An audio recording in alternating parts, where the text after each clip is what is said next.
Flora Pro Active. No other food lowers cholesterol more.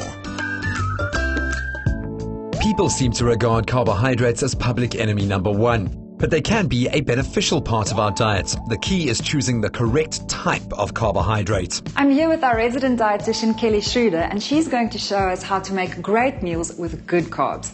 Firstly, Kelly, what is the difference between a good carb and a bad carb? There are two things to consider with carbohydrates. The one is the portion size that you're eating. So if you're eating a very refined carbohydrate, for example, you're likely to eat a bigger portion in order to feel satisfied by it.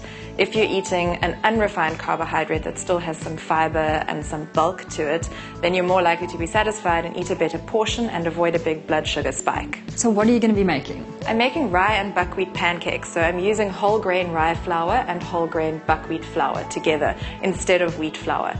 I'm also using a little pinch of salt and some baking powder and cinnamon for flavor. There's no sugar that goes into the pancakes. And I'm using eggs and milk. I'm going to cook the pancakes in some coconut oil.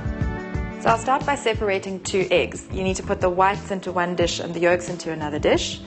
And when you've done that, you can put a pinch of salt in with the whites and whisk them together. So you want soft peaks, and what this does is it creates a little bit of extra air. Then into the egg yolks, I'm pouring the cup of milk and mixing those together. And then in a separate bowl, I'm mixing the dry ingredients. So I've got the rye flour, the buckwheat flour, the baking powder, cinnamon, and I'm going to mix them together before adding the wet ingredients. Why are you using the rye and the buckwheat flour together? You can't use buckwheat flour on its own because it doesn't contain any gluten, and when you're baking, that gluten helps to hold things together. So the rye flour still contains some gluten, and the buckwheat provides the lovely flavor and the rye provides the structure. After you've mixed the dry and the wet ingredients together, you've still got the egg whites on the side, which you can then just fold in gently so that you don't squash all the bubbles, and then you have a lovely light mix. Next comes the fun as we pour our pancake batter into a non-stick pan to cook gently on both sides. Once the pancakes are ready, you can serve them with a variety of healthy toppings or accompaniments. I'll finish off the pancakes with some ricotta cheese and fruit. So the ricotta cheese helps to lower the glycemic index as well. And then the last thing, I have some agave syrup here, and agave syrup is actually a lower glycemic index syrup than something like maple or golden syrup. This looks absolutely yummy. It's such a nice breakfast idea. Yeah, it is lovely for breakfast. So shall we do lunch? Great. So this is a great healthy lunch idea.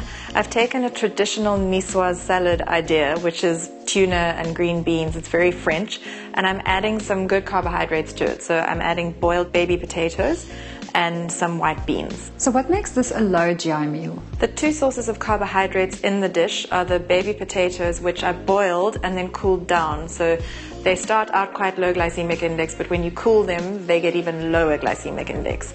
And the other source is the beans. So I've got white butter beans here, and all beans are low glycemic index carbohydrates. Another way that I'm going to help you to control your blood sugar levels after this meal is by adding protein. So whenever you're adding protein to carbohydrates, you also help to slow everything down.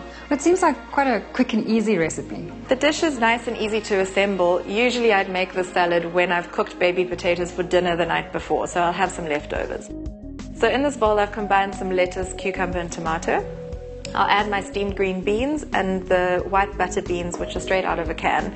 The other thing that's straight out of a can is my tuna. So like I said, these are stock cupboard staples. You don't have to think too hard about the salad. And then once the tuna's in, the baby potatoes and some red onion, and then my olives. And then I'll combine the dressing in a Tupperware. So very easy, just some lemon juice, olive oil. This is whole grain mustard and some black pepper and salt. So you can shake those things up together. It's the easiest way to make a dressing, and pour it into the bowl with all the ingredients. So now all my ingredients are in the bowl, and I'm going to serve them on a nice big platter. So just arrange everything nicely, and then you can sprinkle some chopped up walnuts over the top. And these add a nice healthy fat, some omega-3s to add to the whole dish. So you can see how quick and easy that is. And it looks gorgeous and absolutely yummy. These meals will definitely change your mind about carbs. Flora Pro Active. No other food lowers cholesterol more.